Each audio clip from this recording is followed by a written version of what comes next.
Here's the app called PRISM live streaming app. So you can just tap get to install it. So here's the app. Live streaming made easy, PRISM Live Studio. Here is the app. It has some 2.4K ratings and it's entering top 200 apps in social media in US. It's a live streaming tool app that supports camera, live game casting, and VTubing broadcasts. However, I don't know honestly how legit is this app because there are so many these new Chinese apps here in the App Store which are literally appearing and then just disappearing. So I will just open it up for you.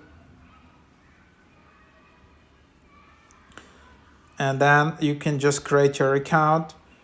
Again, with all these new kind of Chinese apps, like it's really important. Like if you create your account, then you share your data. So it's quite aggressive as you can see. So I don't know honestly whether I should share access, but yeah, here it is. You can just try it out. Again, not completely sure yet whether I want to share it with it, but yeah, there you have it.